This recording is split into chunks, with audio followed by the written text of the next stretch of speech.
يا ربي بالمصطفى بلغ مقاصدنا واغفر لنا ما مضى يا واسع الكرم. يا ربي بالمصطفى بلغ مقاصدنا واغفر لنا ما مضى يا واسع الكرم. يا ربي هيئ لنا من أمرنا واجعل معونتك الحسنى لنا مددا. يا ربي بالمصطفى بلغ مقاصدنا واغفر لنا ما مضى يا واسع الكرم. ولا تكلنا إلى تدبير أنفسنا فالنفس تعجز عن إصلاح ما فسد. يا ربي بالمصطفى بلغ مقاصدنا واغفر لنا ما مضى يا واسع الكرم. أنت الكريم وقد جهزت يا أملي إلى أيادك وجها سائلا ويدا. يا رب بالمصطفى بلغ مقاصدنا واغفر لنا ما مضى يا واسع الكرم. اللهم صل وسلم وبارك عليه وعلى آله. الفاتحة على نية أن الله يفتح علينا فتوح العارفين ويفقهنا وإياكم في الدين ويرزقنا كمال الإخلاص واليقين. ثم الفاتحة إلى روح مؤلف هذا الكتاب الشيخ محمد نواوي بن عمر البنتاني بأن الله يتغشاه بالرحمة والمغفرة وأن يعيد علينا من بركاته وأسراره وأنواره وعلومه ونفحاته في الدين والدنيا والآخرة. ثم إلى رأي مشايخنا ومعلمينا وأساتذتنا حبيب عبد الرحمن بن أحمد السكات. ثم إلى روح محمد الشافعي هديما دار الوالد يوسف مرزقي. ثم إلى روح يوسف الأنصير. ثم إلى روح عبد الشكور رملي. ثم إلى روح الحبيب علي بن عبد الرحمن السكات. وإلى روح معاذ الشافعية الحبيب معاذ الشافعية المرحوم في هدي عبد الله الشافعي بأن الله يتغشاهم بالرحمة والمغفرة. وإلى حضرة النبي المصطفى محمد صلى الله عليه وسلم. الفاتحة. أعوذ بالله من الشيطان الرجيم. بسم الله الرحمن الرحيم. الحمد لله رب العالمين الرحمن الرحيم مالك يوم الدين إياك نعبد وإياك نستعين اهدنا الصراط المستقيم صراط الذين أنعمت عليهم غير المغضوب عليهم ولا الضالين آمين. السلام عليكم ورحمة الله وبركاته. الحمد لله رب العالمين وبه نستعين على أمور الدنيا والدين. والصلاة والسلام على أشرف المرسلين سيدنا ومولانا محمد وعلى آله وأصحابه أجمعين. سبحانك لا علم لنا إلا ما علمتنا إنك أنت العليم الحكيم. رب اشرح لي صدري ويسر لي أمري واحلل عقدة من لساني يفقه قولي. أما بعد فإن أصدق الحديث كتاب الله تعالى وخير الهدي هدي محمد صلى الله عليه وسلم وشر الأمور محدثاتها وكل محدثة بدعة وكل بدعة ضلالة وكل ضلالة في النار. Hadirin jamaah yang dirahmati Allah sekalian, alhamdulillah kita banyak bersyukur kehadirat Allah Subhanahu wa taala atas berbagai nikmat yang Allah kurniakan kepada kita dan kita diberikan taufik daripadanya sehingga kita dapat hadir melaksanakan salat maghrib berjamaah yang mudah-mudahan sembahyang maghrib kita diterima oleh Allah Subhanahu wa taala dan kemudian kita dimudahkan untuk dapat hadir duduk di majelis ilmu sambil kita menunggu datangnya waktu Isya. Kita lanjutkan i'tikaf kita sambil kita mempelajari apa-apa yang terdapat dalam kitab Nasaihul Ibad, yang mudah-mudahan akan menjadi ilmu yang bermanfaat untuk kita semuanya. Jamaah sekalian, sebelum kita lanjutkan pembacaan kitab, kita baca satu lagi Fatihah dengan niat semoga Allah dengan perantaraan, dengan keberkahan daripada suratul Fatihah ini, Allah sembuhkan kawan-kawan kita yang hari ini masih terbaring sakit. Ada beberapa orang jamaah kita yang Allah takdirkan terpapar COVID-19. Ada beberapa orang sahabat. Dan yang terbaru, salah seorang jamaah kita yang sering datang terutama waktu subuh, namanya Pak Yosef, tinggalnya di Menara Air. Pak Yosef, dia juga mengkabari kepada saya bahwa dia juga Allah takdirkan terpapar COVID-19. Jadi kita bacakan suratul Fatihah, mudah-mudahan Allah sembuhkan penyakit mereka dengan segera. Allah juga berikan kekuatan zahir dan batin kepada mereka, dan semoga keluarganya juga dipelihara oleh Allah Subhanahu wa taala. Al-Fatihah biniyati syifa. Ikhwan li akhi qad yasir. Wa thumma ila akhi Al-Fawzi. Dan Allah yashfi mardahum shifaan 'ajilan ghayra ajilin shifaan la yughadiru saqama. وإلى حضرة النبي المصطفى محمد صلى الله عليه وسلم. الفاتحة. أعوذ بالله من الشيطان الرجيم. بسم الله الرحمن الرحيم. الحمد لله رب العالمين الرحمن الرحيم مالك يوم الدين إياك نعبد وإياك نستعين اهدنا الصراط المستقيم صراط الذين أنعمت عليهم غير المغضوب عليهم ولا الضالين آمين. Baik, jamaah sekalian, kalau Pak Yosef itu 2 minggu yang lalu subuh masih ketemu saya, ngobrol sama saya. Kalau duduk biasanya di sini tengah-tengah. Kenal nggak? Yang agak-agak seperti orang Cina, agak-agak sipit orangnya. Pak Yosef namanya. Duduknya di sini. Ya, beliau sekarang, ya kalau setelah ngajar biasanya selalu nanya. Nah, beliau sekarang berada di Rumah Sakit Islam Jakarta, di bawah perawatan dokter di sana. Ya. Sebelum ini istrinya yang terkena COVID sudah sembuh, sekarang malah beliau.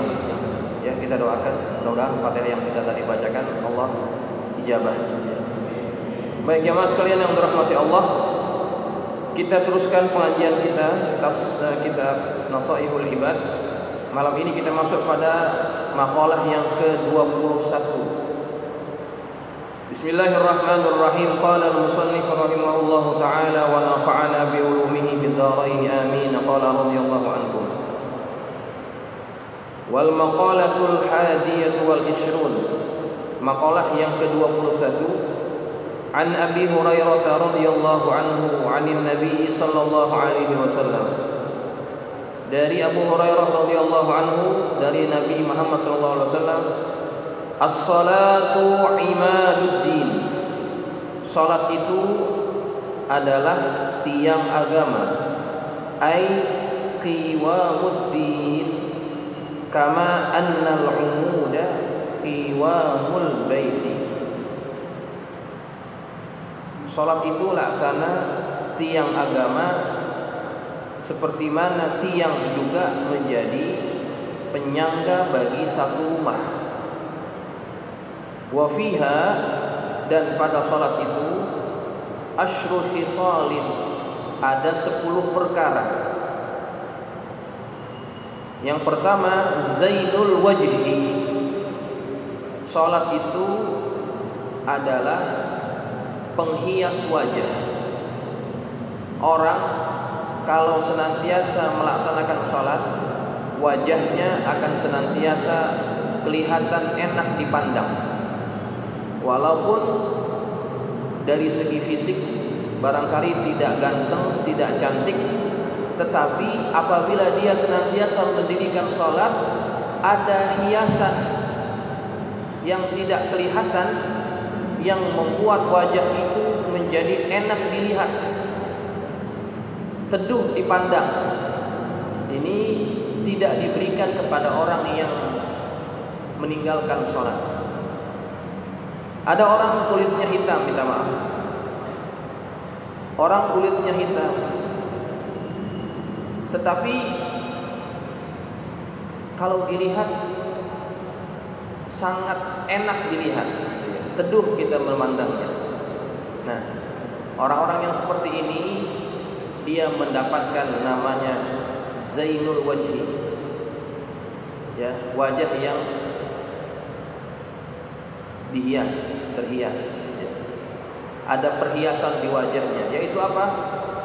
Dari bekas air sembahyangnya, kemudian juga bekas sujudnya juga memberikan kesan yang indah pada wajah seseorang.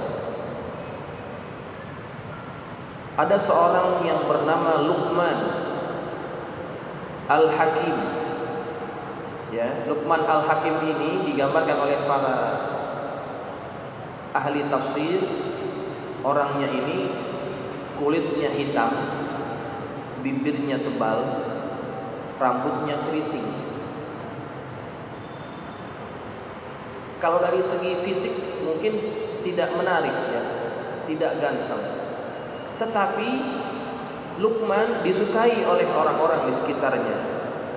Bukan hanya karena ucapannya, tetapi juga karena wajahnya itu ada perhiasan yang berasal daripada ibadahnya, ya. Maka orang yang sholat akan mendapatkan yang satu, yang pertama adalah zainul wajhi, perhiasan wajah.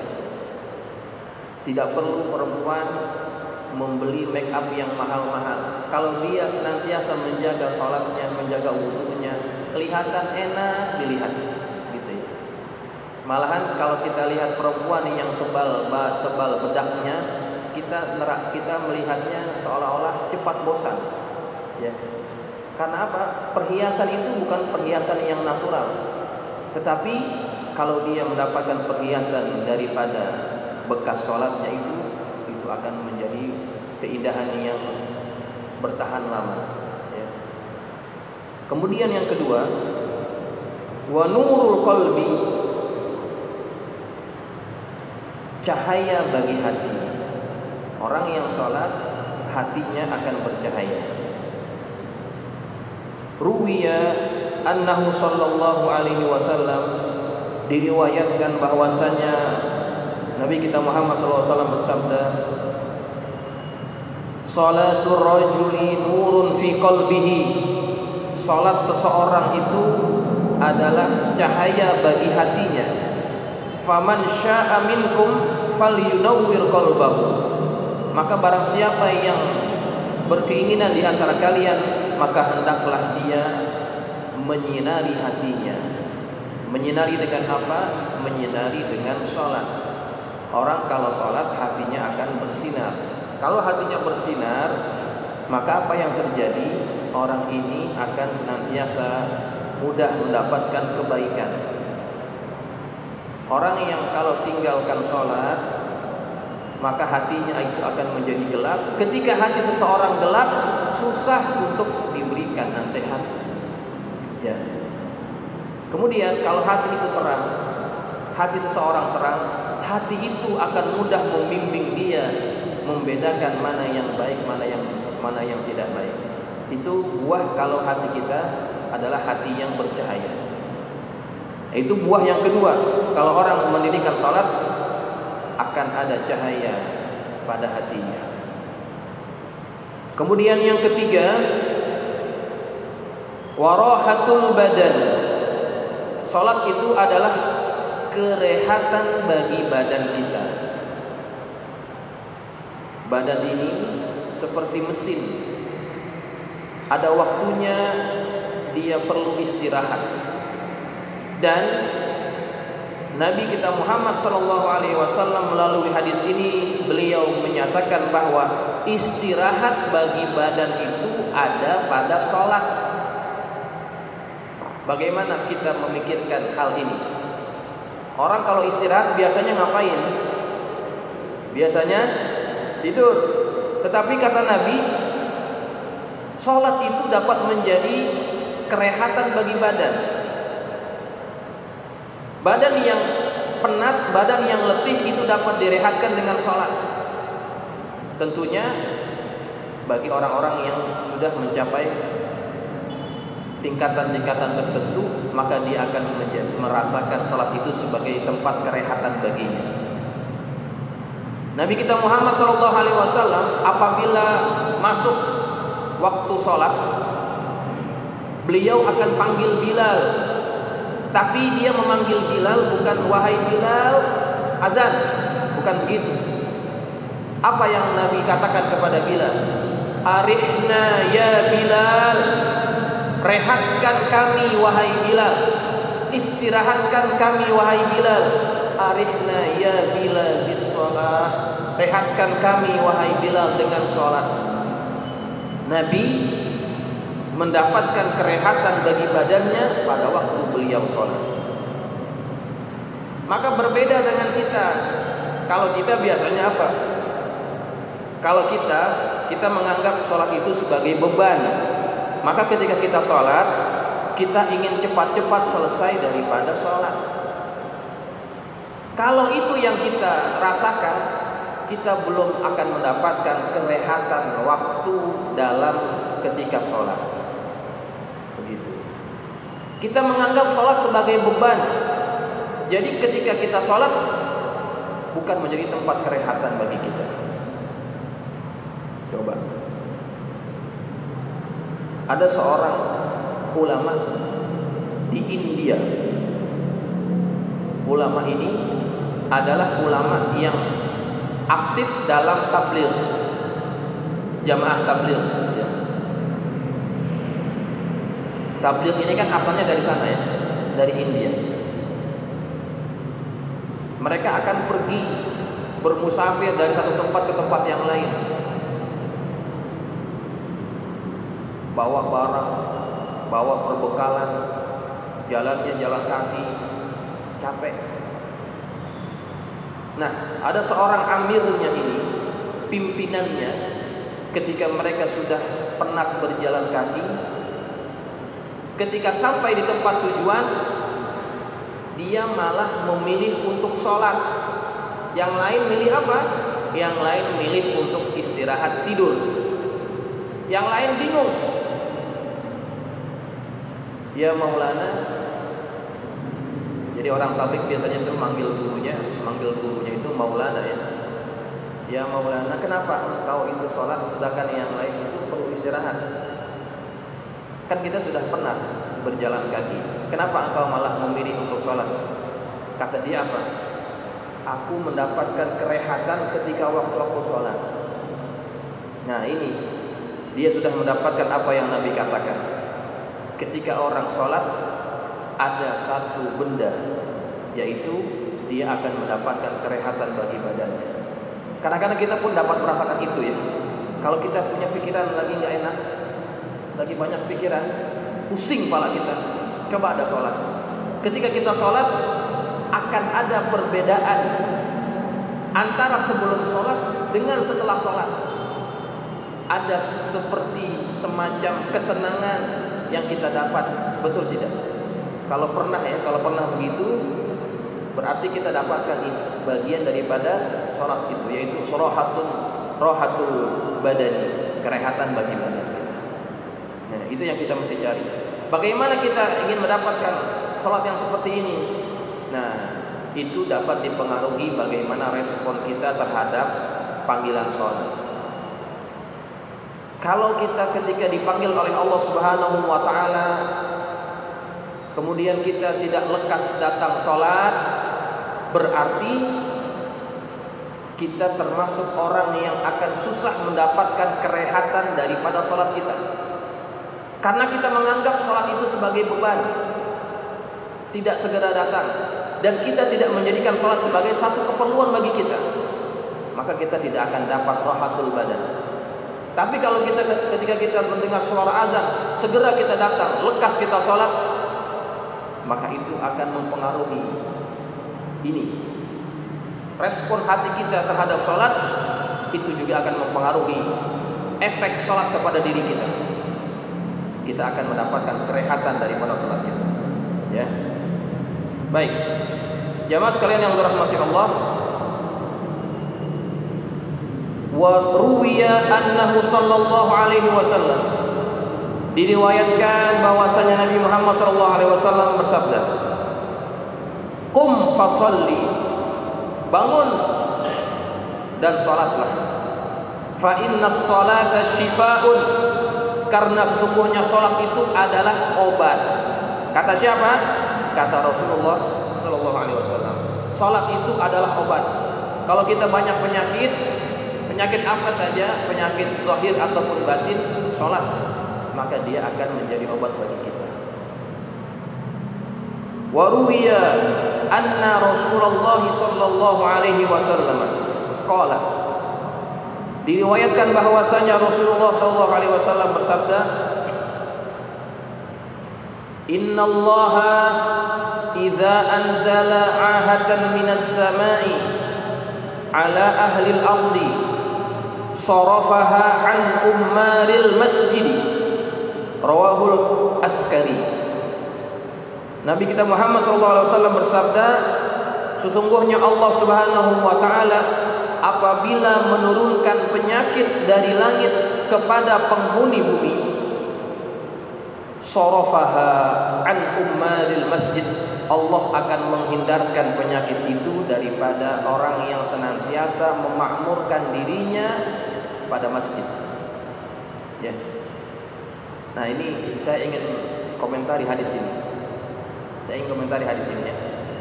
Pada awal-awal terjadinya Covid, hadis ini populer, disebarkan. Apabila Allah menurunkan penyakit dari langit kepada penduduk bumi, Allah akan hindarkan penyakit itu menimpa orang-orang yang senantiasa memakmurkan masjid. Apalagi waktu itu masjid kita ditutup. Ya. Orang banyak menggunakan hadis ini sebagai argumen. Kalau kita ingin selamat, datang ke masjid, kita akan dihindari daripada penyakit. Ya. Nah, ini hadis walaupun disebutkan dalam kitab ini, saya ingin komentari juga. Ya. Saya ingin komentari hadis ini. Hadis ini sanadnya adalah dhaif. Di dalam sanadnya ada perawi yang bernama Zafir bin Sulaiman. Zafir bin Sulaiman ini disebutkan orangnya soduk, terpercaya, soduk, dapat dipercaya, tetapi juga banyak salahnya, dan dia suka membalik-balikkan sanad dan matan, suka ketukar-ketukar. Kemudian hadis ini kata para ulama tidak memiliki mutabi yang dapat menguatkan hadis ini. Kalau jalurnya cuma satu jalur, satu torik, satu jalur periwayatan, maka hadis ini disebut hadis yang tafarrud, bersendirian. Maka kalau hadis yang seperti ini ada perawi yang bermasalah, bersendirian, maka hadis itu disebut hadis munkar. Tapi kalau banyak jalur periwayatan yang lain, dia bisa menjadi lebih kuat, menjadi hadis hasan li ghairihi. Ya. Paham enggak? Paham? Ini belajar sedikit tentang ilmu hadis ya. Jadi kesimpulannya, hadis ini adalah hadis yang lemah. Bahkan dapat dibuat kesimpulan hadisnya adalah munkar. Karena apa? Tafarrud, bersendirian dia. Kemudian itu dari segi sanad, dari segi matan juga bermasalah. Kenapa bermasalah? Karena tidak semua orang yang memakmurkan masjid kemudian dia terbebas daripada penyakit. Buktinya apa? Buktinya jemaah kita juga ada yang kena, ya. Ada beberapa orang jamaah kita yang sudah kena COVID. Padahal mereka rajin sembahyang jamaah, rajin memakmurkan masjid. Lalu apakah berarti mereka langsung bebas daripada penyakit? Tidak. Makanya hadis ini bermasalah.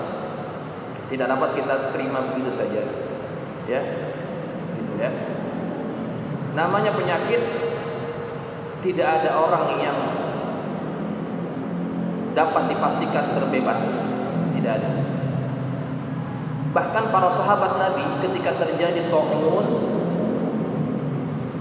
ini artinya penyakit yang mewabah dan cepat menewaskan manusia, itu namanya ta'un.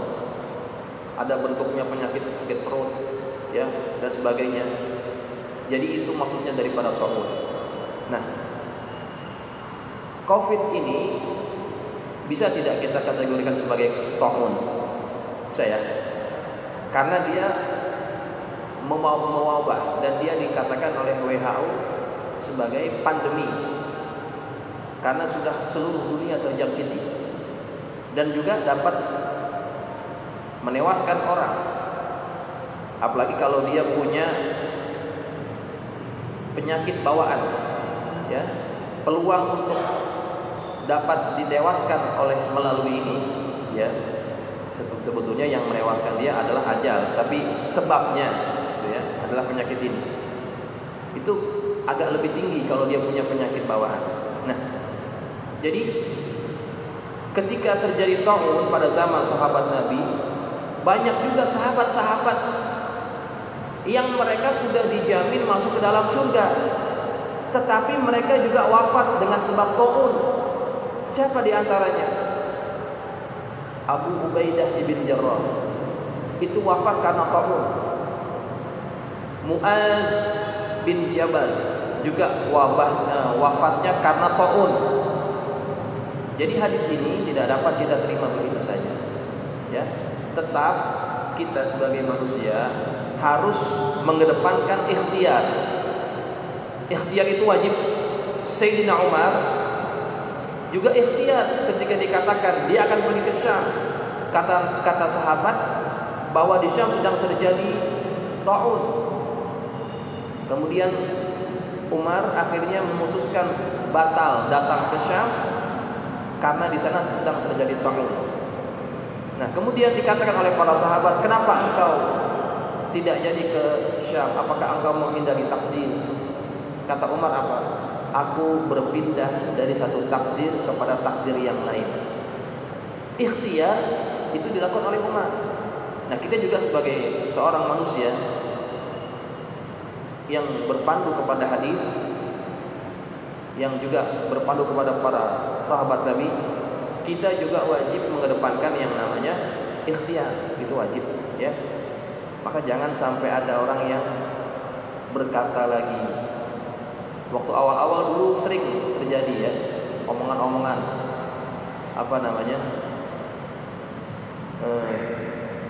yang disampaikan oleh para asatidnya juga. Awal-awal kan banyak yang tidak percaya. COVID ini gak ada, bohong katanya. COVID ini bohong. Gak perlu takut sama corona, takutnya sama Allah. Betul tidak? Banyak tuh yang ngomong begitu. Jangan takut sama corona, takut sama Allah. Ya memang betul, kita takutnya sama Allah, ya. Tapi kita kalau nggak pakai helm, di jalan raya, ada polisi takut nggak? Takut juga kita, ya.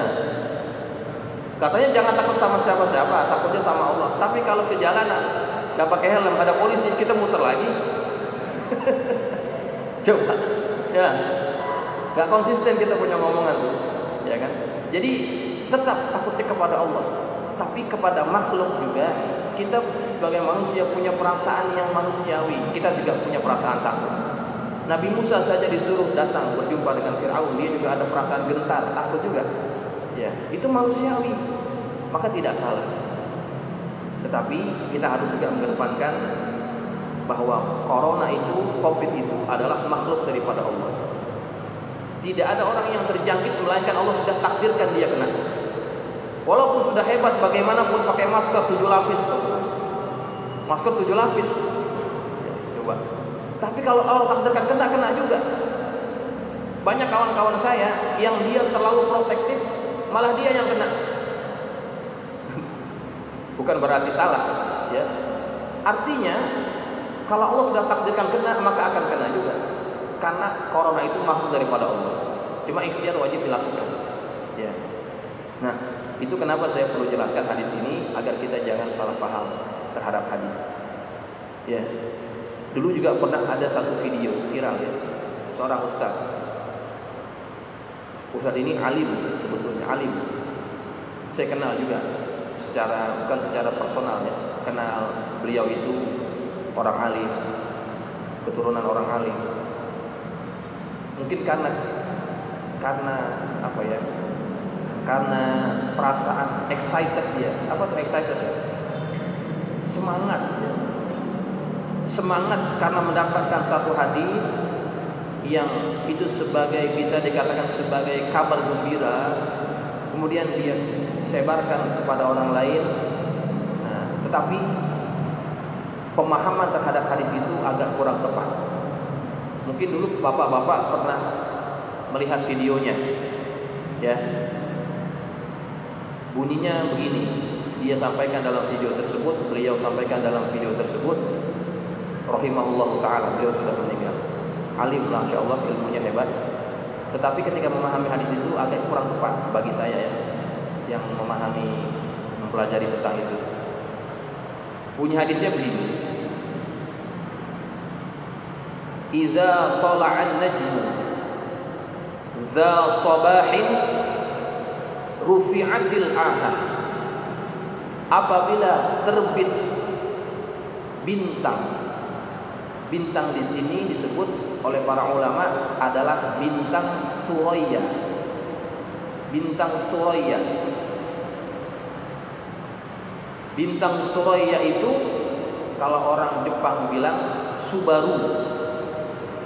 Kalau orang Barat bilang Pleiades. Bintang Suraya ini terbit di bujur As-Saur. Kalau kita kenal sebagai Taurus, rasi bintang Taurus. Nama bintangnya namanya Suraya. Apabila terbit bintang Suraya, yang bintang ini kata para ulama terbitnya pada bulan Mei, pertanda bahwa kalau dia terbit maka itu bermula musim panas, gitu ya. Itu orang-orang zaman dulu, mereka berpandu kepada bintang-bintang. Kapan mereka mesti menanam, kapan mereka mesti menuai, mereka berpandu kepada bintang. Musim-musim yang terjadi itu panduannya bintang. Kalau sudah terbit bintang itu, wah berarti musim panas zaman dulu. Nah,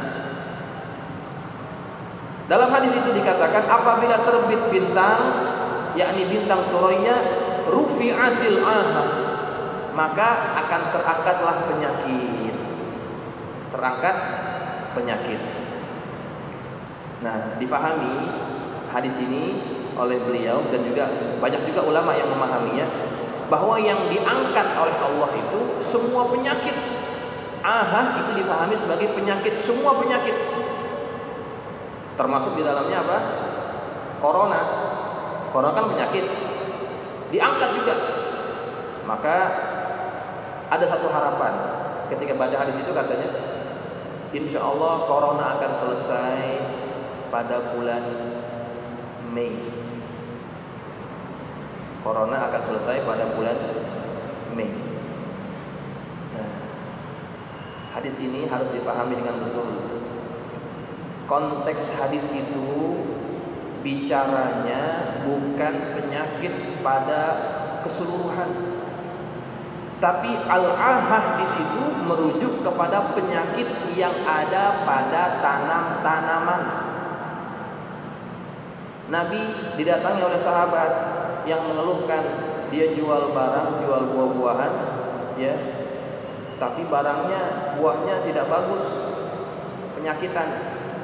Maka Nabi melarang jual beli buah sebelum hilangnya penyakit. Makanya terbit hadis tersebut. Buah itu biasanya dijangkiti penyakit ketika musim apa? Musim apa biasanya? Musim hujan, ya. Lebih mudah dijangkiti penyakit. Ketika musim panas itu biasanya penyakit pada tumbuh-tumbuhan, tanam-tanaman itu suka hilang gitu ya, terangkat. Nah, jadi konteks hadis itu bukan penyakit keseluruhan, tapi penyakit apa? Penyakit pada buah-buahan atau tanam-tanaman gitu. Akhirnya salah paham, ya, salah paham. Sampai bulan Mei corona nggak selesai. Januari makin parah, ya. Jadi yang salah siapa? Apakah hadisnya yang salah atau kita yang memahami hadis yang salah? Hadisnya tidak salah, walaupun memang hadisnya itu dari segi kualitas adalah hadisnya dhaif, ya. Tetapi walaupun misalkan begitu, seandainya hadis itu sahih, pemahaman kita terhadap hadis juga harus betul, agar kita jangan sampai menyalahfahami hadis. Ketika kita sebarkan hadis tersebut, orang akan menilai berarti Nabi itu bohong, gitu ya. Mana bulan Mei nggak kelar juga penyakitnya. Yang salah bukan hadisnya, tetapi kita yang memahami. Dalam memahami hadis kita harus paham konteksnya. Apakah itu kontekstual atau kontekstual? Nah, itu yang mesti kita pahami. Begitu ya. Baik, jamaah sekalian, itu berkaitan hadis yang tadi kita sebutkan. Ya, saya sentuh tentang itu ya, supaya kita sedikit paham tentang hadis. Ya. Bagaimana kita memahami hadis? Kemudian kita baca hadis, kita dapatkan informasi, langsung kita sebarkan. Kita mesti lihat-lihat dulu, ya, kita lihat-lihat dulu. Nah, kalau misalkan hadis yang seperti ini, ya, bahwasanya Allah menurunkan penyakit dari langit kepada para penghuni bumi, Allah akan hindarkan daripada para pemakmur masjid. Nah, nanti orang pahami kalau orang jadi pengurus masjid, pemakmur masjid, confirm dia bebas dari penyakit, nggak perlu vaksin, gitu ya. Ya itu salah nantinya, salah paham. Ya, ini pengurus masjid semua nih, nggak usah divaksin kan, dapat jaminan daripada hadis. Bukan begitu maksudnya, ya. Kita mesti paham hadisnya, gitu. Baik, jamaah sekalian yang dirahmati Allah. Nah, kemudian yang berikutnya dalam salat itu terdapat satu lagi yang kemudian adalah unsun fil qabri. Salat itu akan menjadi peramah. Uns itu artinya peramah. Ya, dalam kubur kita.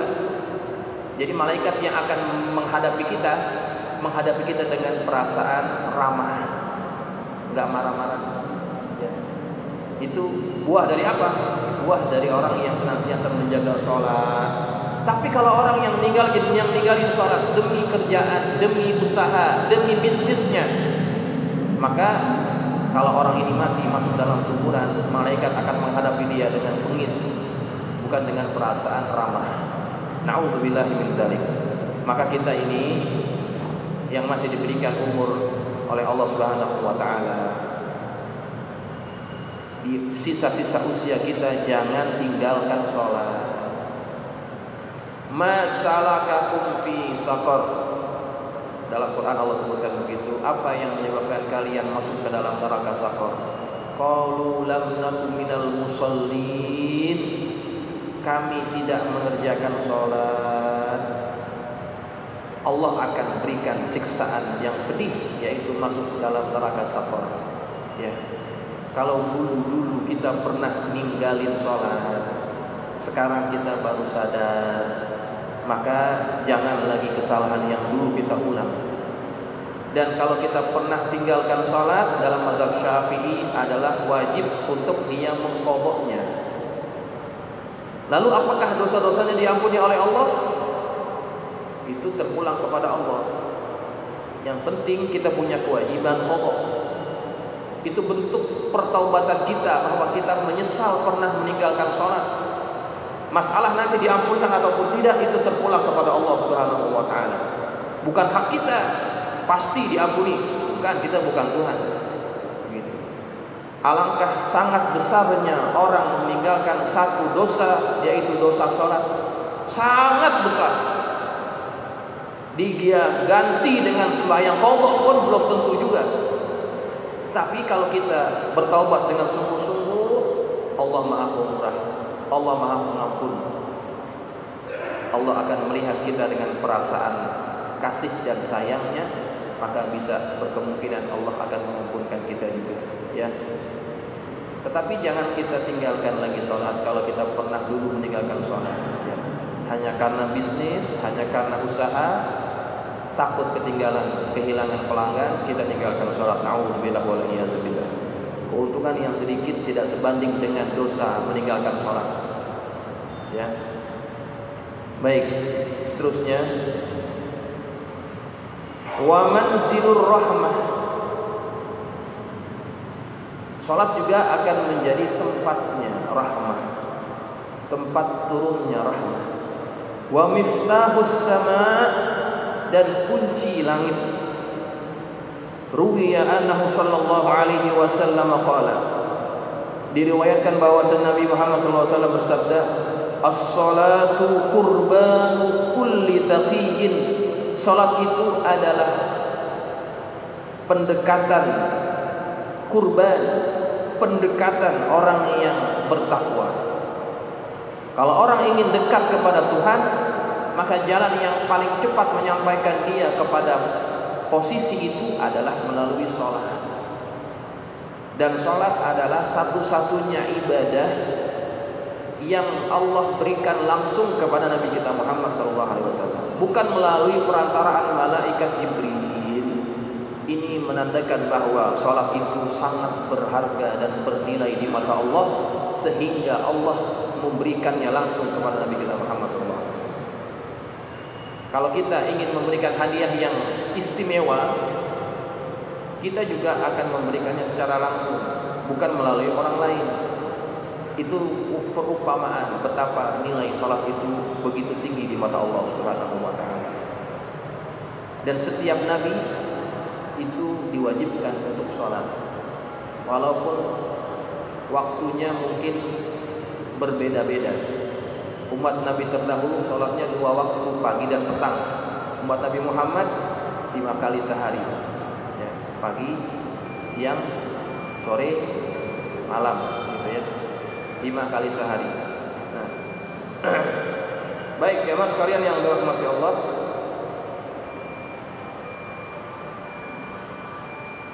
sudah masuk waktu Isya. Saya rasa kita berhenti dulu sampai di sini. Apabila ada yang ingin bertanya, silakan. Ya, silakan, Pak.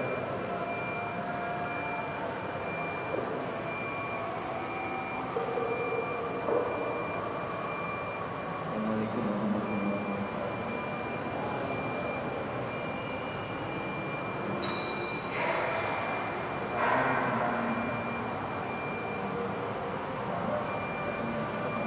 Ada ayat terakhir dari Al-Fatihah, asal sujud, Min asal sujud. tanda-tanda bekas sujud. Ya.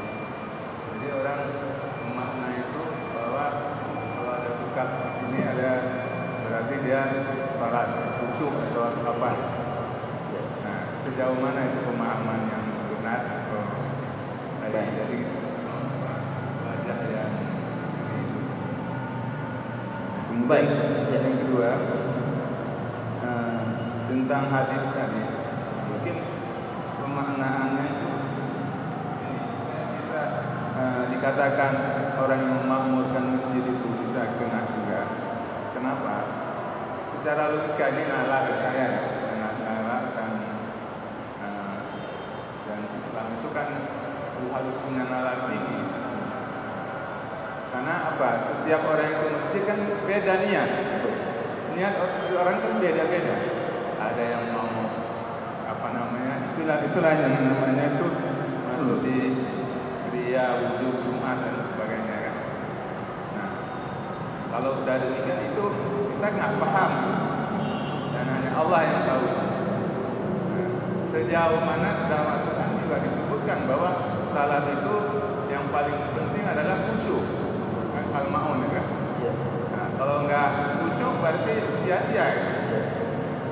Nah, ini antara orang yang memakmur masjid, tapi hanya ini memakmurkan aja, tapi nggak punya ilmu atau apa kan?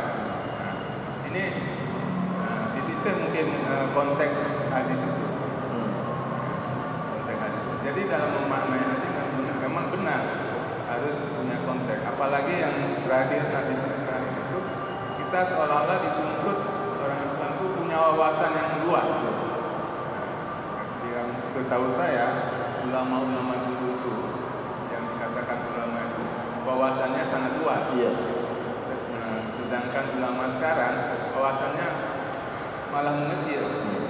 Ulama yang tahu yang mungkin fikih aja. Ini yang menurut pengalaman saya atau ini saya ya. Bagaimana? Baik, yang pertama tadi dalam surah Al-Fath itu kan Allah sebutkan Muhammadur Rasulullah walladzina ma'ahu asyidda'u 'alal kuffari ruhama'u bainahum. Kemudian tarahum ruk'an sujjadan yabtaguna fadlan minallahi wa ridwana simahum fi wujuhihim min atharis sujud. Pada wajah mereka tampak tanda-tanda bekas sujud pada wajah. Lalu apakah maksudnya atharis sujud ini adalah tanda hitam di dahi? Bukan itu. Athari sujud bukan itu ya. Dan tidak ada riwayat yang menyebutkan bahwa athari sujud adalah tanda bekas hitam di dahi. Tidak. Ya. Tanda bekas tanda hitam di dahi ini itu terjadi banyak sebab. Ya. Pertama apa? Dahinya memang kulitnya tipis. Sama. Yang kedua, kalau dia waktu sujud ditekan betul-betul. Kalau kita buat seperti itu, lama-lama jadi hitam juga. Coba. Ya, hitam. Tekan betul-betul. Lama-lama hitam. Tapi itu bukan yang maksud daripada itu. Athari sujud bukan itu. Banyak ulama-ulama yang alim-alim yang mencapai maqam yang tinggi di mata Allah, wali min awliyaillah, tapi dahinya pada nggak hitam-hitam tuh. Iya kan? Dahinya nggak ada hitam, karena bukan itu tanda sujud. Yang dimaksudkan dengan min athari sujud itu adalah wajahnya itu ada cahaya, nur, ya, berseri-seri, ya, enak dilihat. Ada tanda-tanda yang membedakan bahwa dia ini ahli sujud. Hanya orang-orang tertentu yang dapat mengetahuinya, ya. Hanya orang-orang yang mempunyai basirah yang dapat mengetahui itu, bukan ini, ya. Kalau misalkan tanda sujud dapat diketahui dengan cara begitu, alangkah mudahnya kita masuk dalam kategori ahli sujud. Hitamin aja dah, lama-lama kita dianggap ahli sujud, ya. Dan kadang-kadang kalau tanda di sini itu dapat membuat orang jadi riak, ya. Kalau memang menganggap itu tanda, ya, kok jadi riak tuh kemana-mana kalau pakai peci, nggak mau begitu. Kenapa? Asarnya kelihatan, maunya diginiin biar kelihatan hitamnya, jadi riak ya. Makanya tanda bekas ibadah itu tidak kelihatan pada wajah atau pada anggota badan. Begitu. Allah tidak tunjukkan pada itu semuanya. Ya. Baik, yang kedua, memang betul kita dalam memahami hadis itu perlu wawasan, ya, perlu ilmu, dan ilmunya yang berdasarkan ilmu yang ajarkan oleh para ulama, kaidah-kaidahnya yang tepat, bukan semata-mata hanya mengandalkan akal semata. Ada ilmunya, ada disiplinnya, begitu. Nah, memang tadi hadis yang kita baca dalam kitab itu bermasalah. Dari segi apa? Dari segi sanad dan matan. Ya, matannya tidak dapat kita terima karena tidak ada jaminan orang yang memakmurkan masjid maka pasti mereka akan selamat daripada penyakit. Itu tidak ada jaminan. Banyak para sahabat Nabi yang semuanya pernah para sahabat Nabi yang mereka juga pernah sakit. Ya. Kan banyak tuh yang sakit ya. Ubay bin Ka'ab sakit juga, yang lain-lain juga sakit. Lalu apakah berarti hadisnya salah? Bukan. Pemahaman kita terhadap hadis itu yang kita perlu betulkan. Jadi hadis itu perlu dilihat dari segi sanad dan matannya agar kita tidak salah paham terhadap hadis. Gitu ya, Pak. Ya.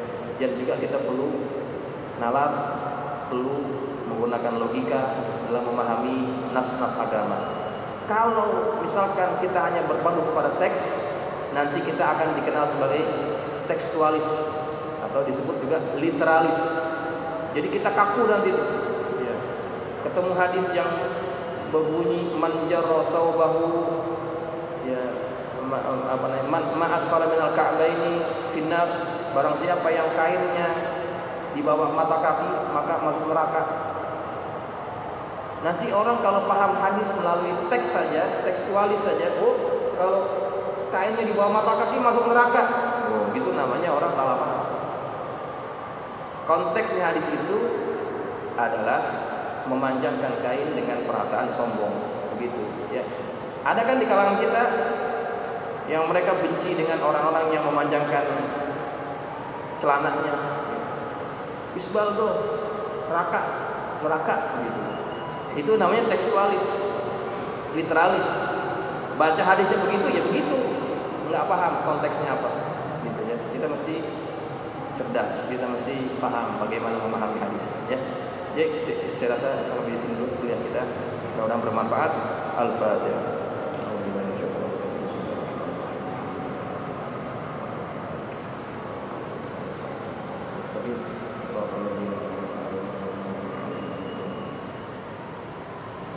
Bismillahirrahmanirrahim. Alhamdulillahirabbil alamin wassalatu wassalamu ala asyrafil mursalin sayyidina maulana Muhammadin wa ala alihi wa ashabihi ajma'in.